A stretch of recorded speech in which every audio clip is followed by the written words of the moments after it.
So you wrote me about a thermostat? Yes, I did. I've had the house for about 4 years, and I recently had an energy audit done, and they suggested that I would benefit from a programmable thermostat. Sure, be able to turn the heat on or off during the day when you're not here. Exactly, but that's where I ran into a bit of a hiccup. All right. When I went to install the new thermostat, I realized that the wiring in the house was not compatible with the new thermostat. Okay, so what, you only had a couple wires in here? Exactly. All right. So look at this. This thing's as old as the house. How old is the house? I think it was built in 1962. Probably is. All right, so there's no heat-cool switch, so I assume it's heating only, no air conditioning? Correct. All right. So the way this thermostat is right now, it's a simple switch. Yes, I need heat, or no, I don't. And so if I wanted to add programmability, I need some way to power the clock.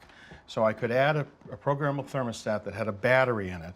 And that would mean I have to have on-off periods that are the same every day and different on the weekends, maybe. Okay, but is that something I can access from the internet? No. With any of these modern ones, you're going to have a third wire at least to power it, and a modern system with a heating AC would need at least 5 wires. Okay. And that's where the challenge comes, because it isn't always that easy to run new wires or fish new wires down to the furnace wherever it is.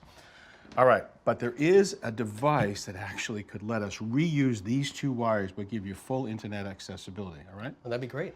So why don't you go turn off the service switch down at the furnace. I'll go grab what we need. Sounds like a plan. Good. All right, let's start by getting the old thermostat out of here. It was a pretty simple device back then.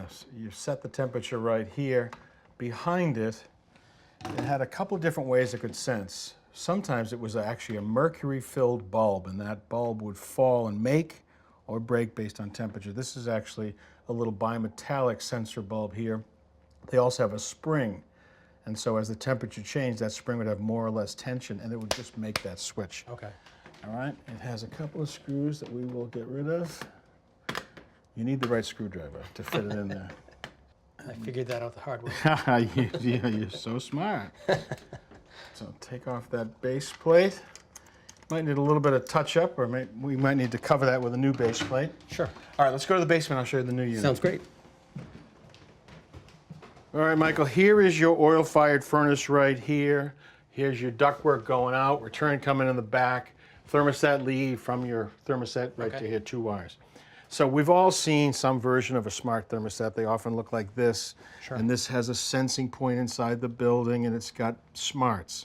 It has a Wi-Fi connection going out, and generally the 5 wires going down. Okay. So the new unit will actually have all the brains that this has, but it's going to be in 2 pieces. Oh, okay. So here's the part you'd see upstairs. This is the user interface. It's a touch screen.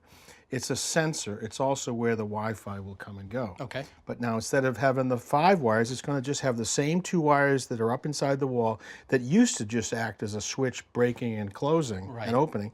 Now it's really a digital highway between this base module and the user interface here, and it'll provide power from the base module upstairs. That sounds fantastic. Okay. Now what it gives you also is a bunch of choices in the future. Say you want to add air conditioning. Okay. You just wire it out of the module. You want to add ventilation, like fresh air coming in, or even humidity. We can have that all come out of the module. That's great. All right, so we'll start by getting this thing mounted right down here. All right, I'm going to mount it on this pegboard. It's a good central location.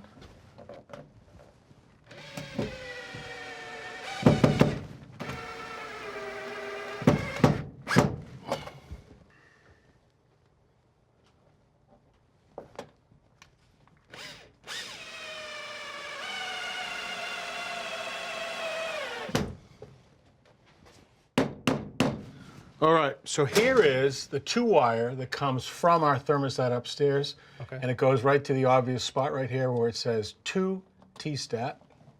Couldn't be simpler. All right, so it doesn't matter which one is which, the red or the white, because it's polarity insensitive. All right, keep coming. Yeah. Great. All right. All right, our connections over here are R, C, and W. So R is red, W is white, and common is blue. Okay. We can get rid of these extra ones, and I just got to strip those wires. The blue to common, and the R is red. So just make these connections at the furnace. White goes to W. Okay. Red to R, And the last one is the common, which is going to power the whole rig. Great. And that's the blue. Red, white, and blue. Perfect. All right. Let's put the upstairs unit on. So this wall plate will do a nice job covering that patch. Great.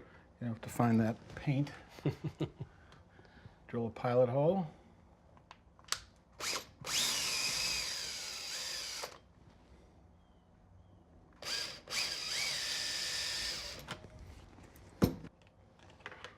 Okay, that'll do a nice job right there.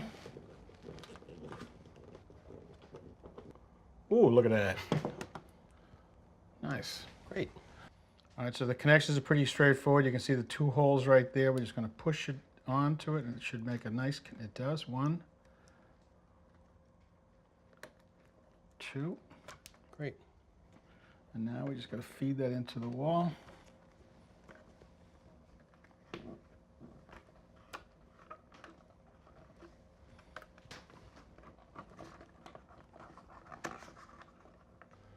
All right, let's get that caught there. All right, you know what time it is?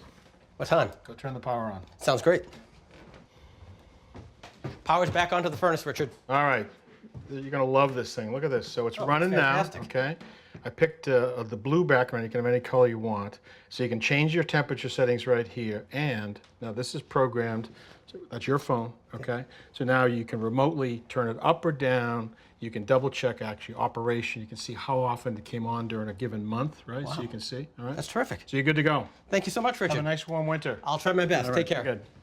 I love the sort of reuse of the 2 wires, Yeah. although in this case for communication and power. Yeah. The only downside is you still have the control and the sensing in a hallway. What if I wanted it in a different location like the master bedroom? All right, so say you put that in, you found it was the wrong control point.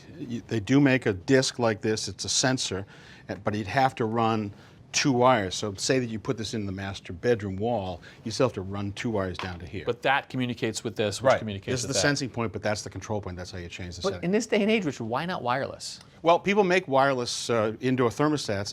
With that, you know, if you're doing a fair amount of Wi-Fi shipping, that's going to wear the batteries down quite often. I don't think battery technology is there yet. And you worry about radio frequency interference. So anytime I can, I love a clean, beautiful wire to carry digital. Okay, well in either case, a good solution for him, so thank you. Thanks for watching. This Old House has got a video for just about every home improvement project, so be sure to check out the others. And if you like what you see, click on the subscribe button to make sure that you get our newest videos right in your feed.